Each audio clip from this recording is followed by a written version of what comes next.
Okay, I have a helper today. Chapter 4, The Selfishness Cure. Dick Thompson was certainly a nice-looking boy, and he was smart in school and behaved well at the table. But whenever his name was mentioned, people said, "Poor, poor Miss Thompson. She has such a problem. Whatever will she do with that child?" I guess that you would feel simply dreadful if people said a thing like that when your name was mentioned, but Dick didn't. You see, Dick Thompson was a selfish, greedy boy, and he cared more about being a selfish, greedy boy than about what people said. When children came over to his house to play, Dick said, "Don't touch that, that's mine. You can't play with that, that's mine. Put down my ball. Take off my skates."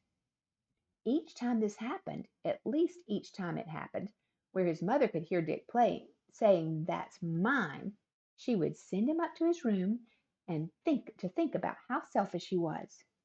Dick would go right upstairs, for he was very obedient, but instead of thinking about how bad it was to be selfish, he would sit on the bed and swing his legs and think, "Ah, everything in this room is mine, and nobody's going to touch my things."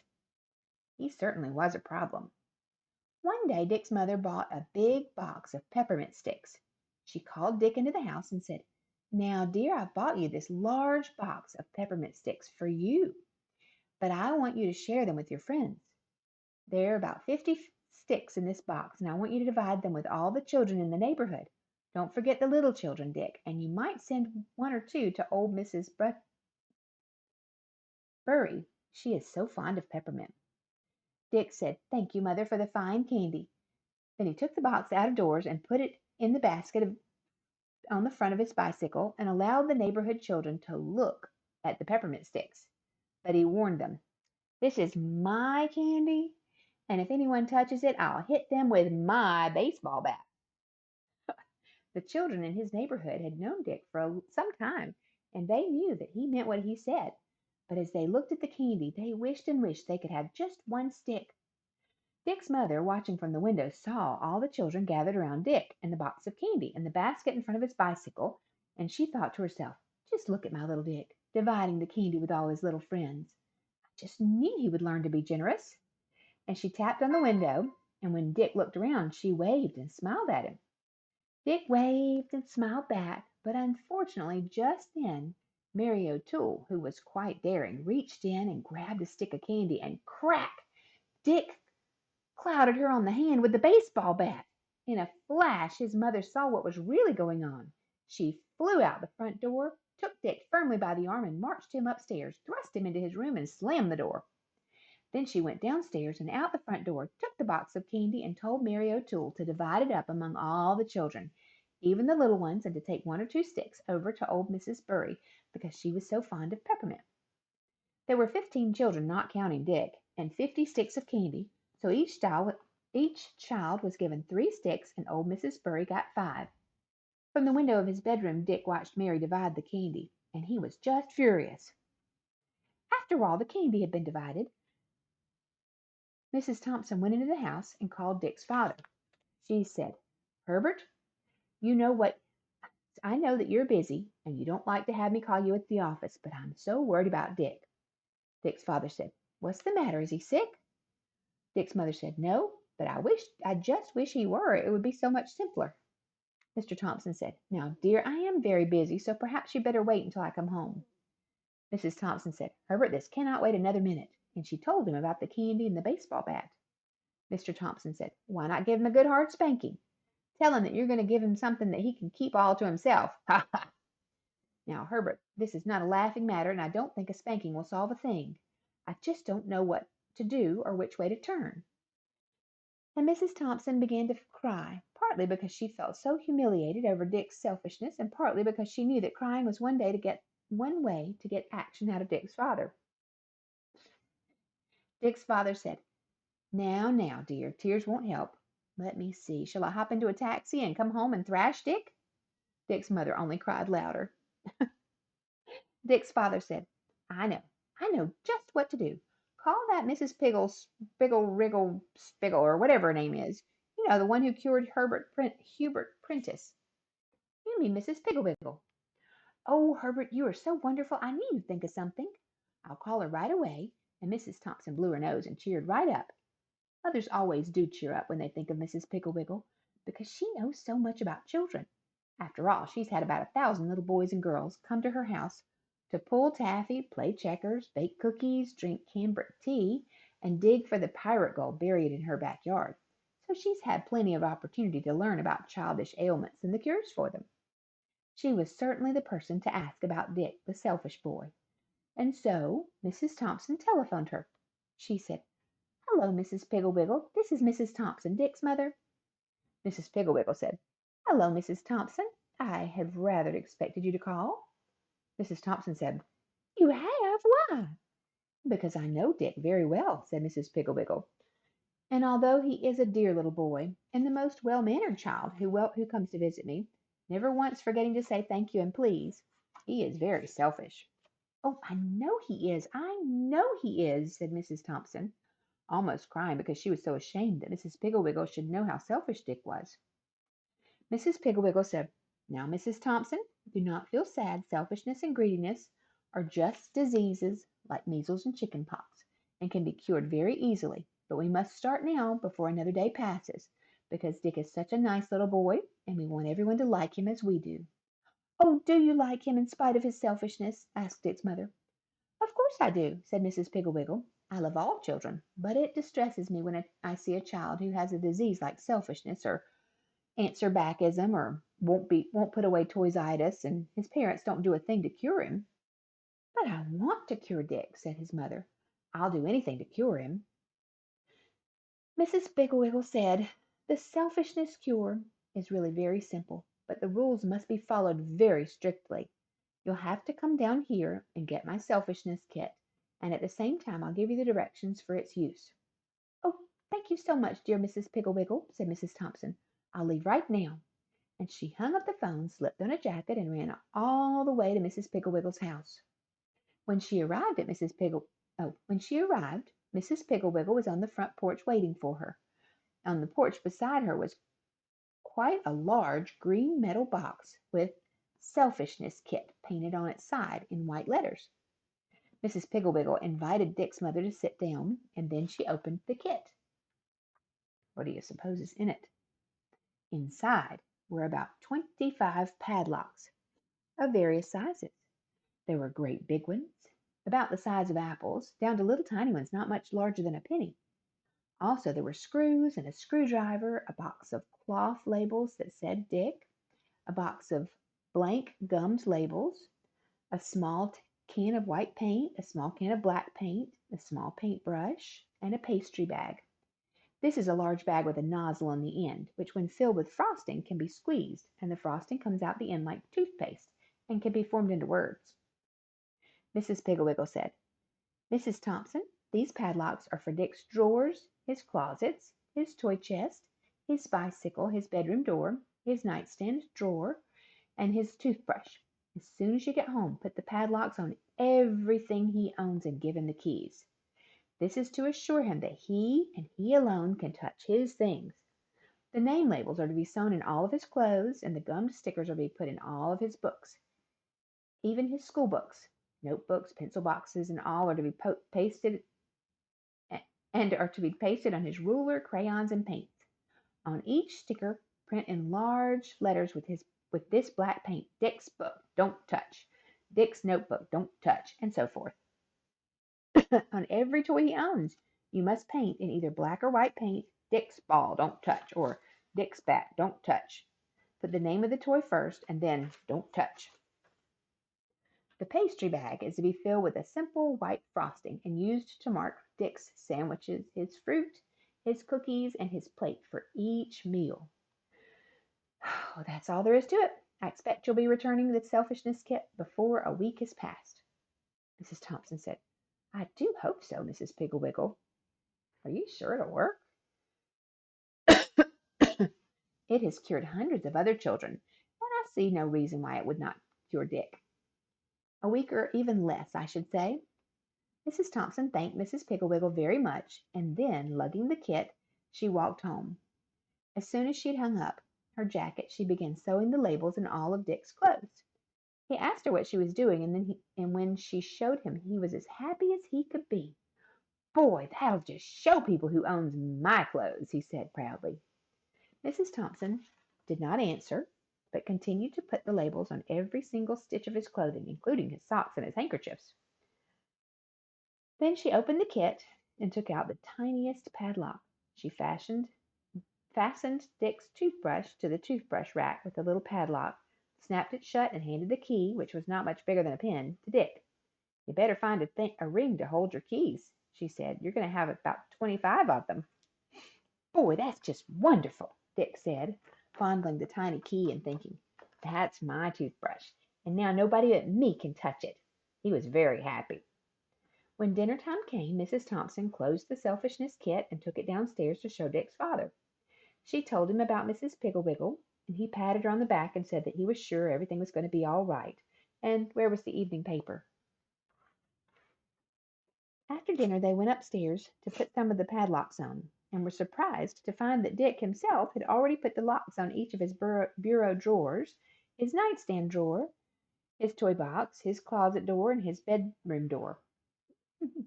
He'd also put stickers on the covers of all his books, his notebooks, coloring books, crayons, colored pencil boxes, and stamp out album. Top down it's going to be. On the stickers, he painted in black paint: "Dick's book don't touch. Dick's notebook don't touch. Dick's crayons don't touch. Dick's pencil box don't touch. Dick's stamp album don't touch." He was very proud and asked his father if he didn't think he printed well. His father said, "You should be able to print well. You've certainly practiced enough." And he looked disgustedly around the room at the stickers which labeled everything. "Dick's brush don't touch. Dick's comb don't touch. Dick's window blind don't touch." He turned to Dick's mother and said,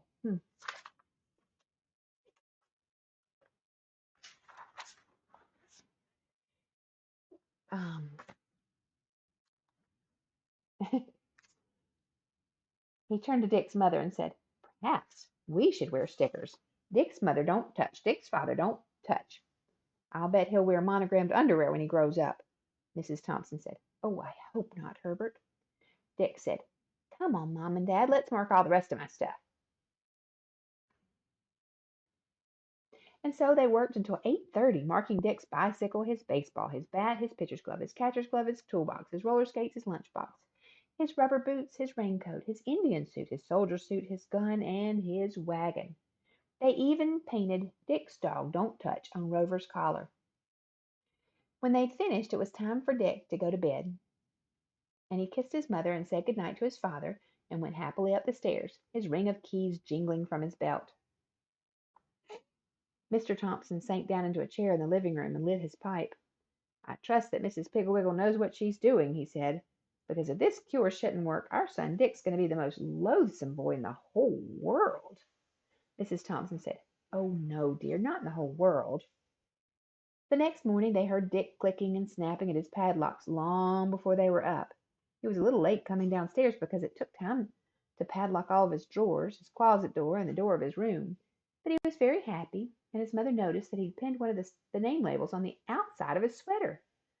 While he was eating his breakfast marked "Dick's breakfast don't touch," his mother marked his sandwiches "Dick's sandwich don't touch," and his apples "Dick's apple don't touch," and his cookies "Dick's cookies don't touch." His lunchbox had already been marked "Dick's lunchbox don't touch." After breakfast, Dick put the lunchbox in the basket on his bicycle and noticed proudly the large sign hanging from the crossbar: "Dick's bicycle don't touch." Is this not very interesting to you? At school, the children paid little attention to the sign on his bicycle, but when he opened his lunchbox and took out the sandwiches marked "Dick's sandwiches don't touch," and the apple marked "Dick's apple don't touch," and the cookies marked "Dick's cookies don't touch," everyone laughed and wanted to see them. And in the resulting crowd and in the resulting crowding and pushing, one of the sandwiches was dropped and stepped on, and some of the big boys grabbed the apple and tossed it in the air just above Dick's head, shouting, "Throw me Dick's apple! Oh, look, I dropped Dick's apple. I wonder if Dick's apple will bounce." When they finally gave Dick his apple, it was bruised and very dirty. In arithmetic period that afternoon, Bobby Slater, across the aisle, asked Dick for his ruler, and when he saw the label Excuse me. Dick's ruler don't touch. He began to laugh and reached over and snatched the ruler off Dick's desk and passed it to Kenny Hatch, who laughed and passed it to the girl in front of him, and finally Miss Crabtree had to come down and get it. When she saw the sign, she laughed too, but she gave the ruler back to Dick. After school, the boys decided to play baseball in the vacant lot by Dick's house.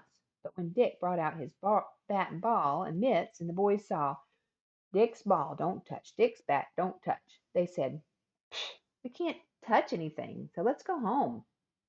And they did. Dick went up to his room to play, but he found that somewhere during the day he'd lost the key to his closet, and that he'd locked the key to his toy chest in the chest. So he went down and sat on the front porch and listened to the shouts of the children playing in Hubert Prentice's yard. The next morning at school, during recess, nobody would play with him, and the little girls followed him and laughed. When they marched into school, the children pointed and laughed, and Miss Crabtree came down to see what the trouble was, and she almost laughed herself when she saw a sign someone had pinned on the back of Dick's sweater. It said, "This is Dick, don't touch." Here's a picture of that one. Let's see.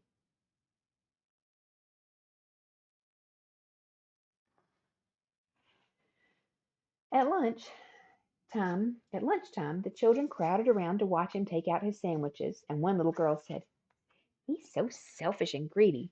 He has his sandwiches marked so he can't share them."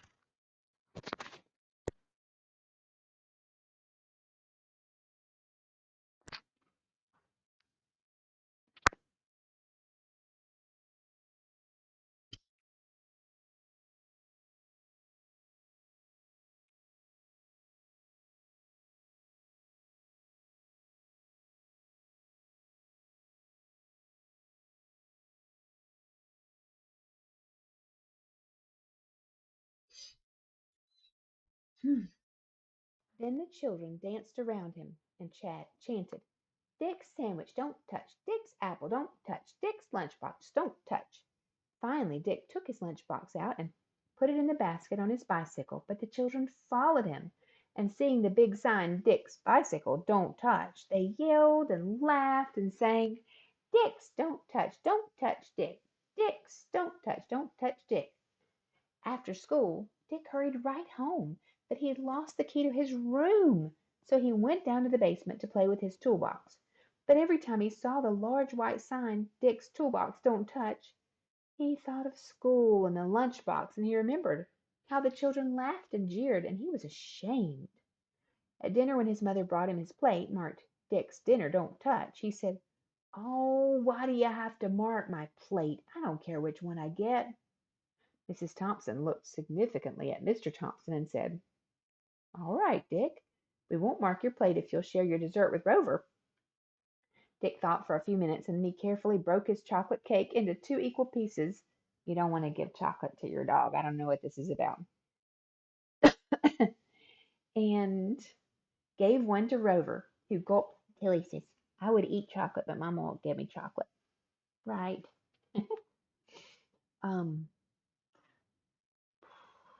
and gave one to Rover, who gulped it down and looked grateful. I think it would probably be more like, "Share your cheese or your chicken or your beef with him." All right. After dinner, Dick told his father he'd lost the keys to his room and the closet, and so his father took off the padlocks on those doors and on the toy box. Dick said, "Don't put them back, Dad. I don't care who goes into my room or gets into my stuff."